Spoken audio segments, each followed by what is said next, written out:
On August 1, 2025, a silence heavier than gunfire fell over Burkina Faso.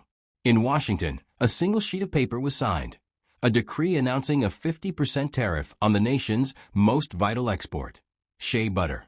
For decades, this humble product, known as women's gold, had been the heartbeat of Burkina Faso's rural economy. It sustained more than 160,000 women, fed entire villages, and reached markets from Lagos to Los Angeles. But with one pen stroke, America declared it too expensive, too inconvenient. The West called it economic realignment. President Ibrahim Traoré called it by its real name, economic warfare.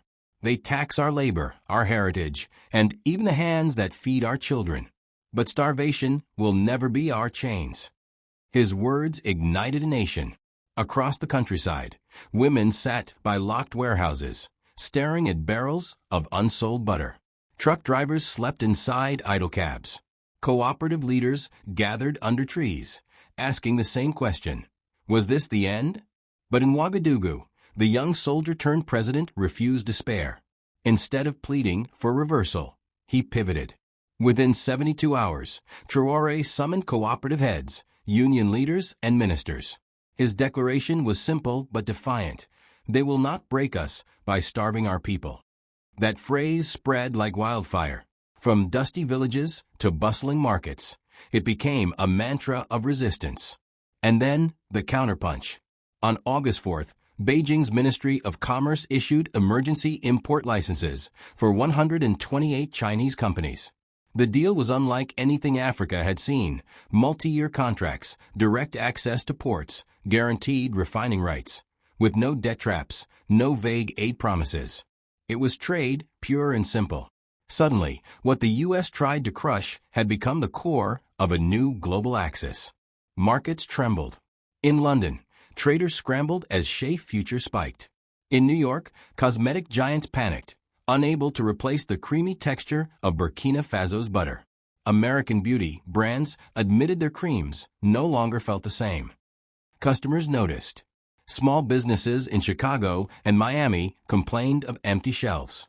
Reviews online cried out, "This isn't real Shea. Something is wrong." The tariff that was meant to suffocate Burkina Faso was now choking American companies instead. Meanwhile, in Africa, the story turned into a movement. Murals appeared in Johannesburg and Lagos, showing women lifting barrels of butter under a rising sun, painted with the words, "From soil to sovereignty." Poets compared cracked shea nuts to colonial scars, now being healed through defiance.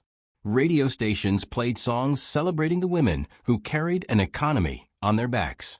Burkina Faso was no longer just an exporter. It had become a symbol. Factories that once stood idle began humming again, but this time with processing facilities built on Burkinabe soil. Contracts demanded technology transfer and royalties for cooperatives.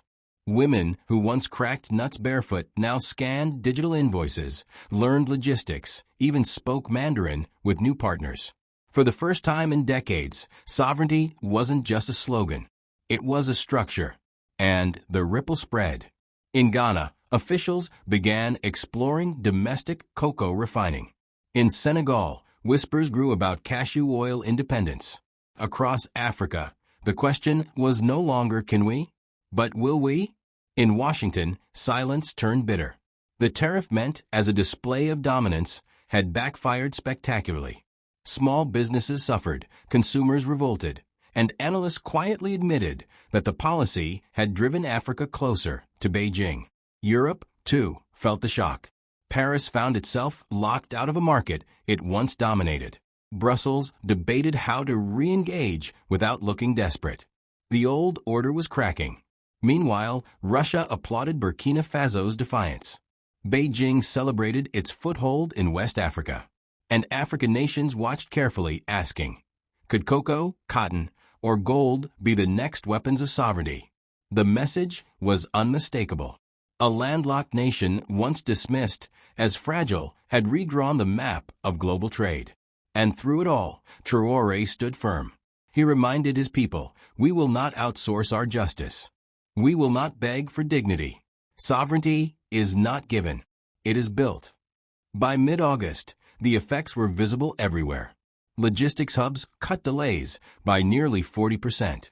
Storage facilities allowed cooperatives to preserve butter for weeks instead of days.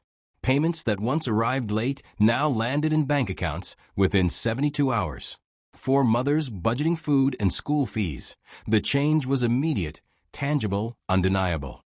Culturally, the transformation was just as deep. School curriculums were revised to teach indigenous trade history. A young girl, when asked in class, "What does sovereignty smell like?" answered simply, "It smells like the butter my grandmother makes." This was no longer just about butter. It was about identity, pride, and survival. The world had expected Burkina Faso to collapse. Instead, it inspired a continent. So the question now is not whether Africa can rise, but whether it chooses to. Will nations continue selling raw resources cheaply, only to buy them back at inflated prices? Or will they, like Burkina Faso, demand ownership, processing, and value on their own soil? Thomas Sankara once declared, "We must consume what we produce and produce what we consume." Decades later, his words echo in Traoré's defiance. The West will adapt. Beijing will calculate. Markets will shift. But the real choice lies here, in African soil, in African hands. What began as a tariff ended as a tremor shaking the global order. And perhaps the birth of a new Africa.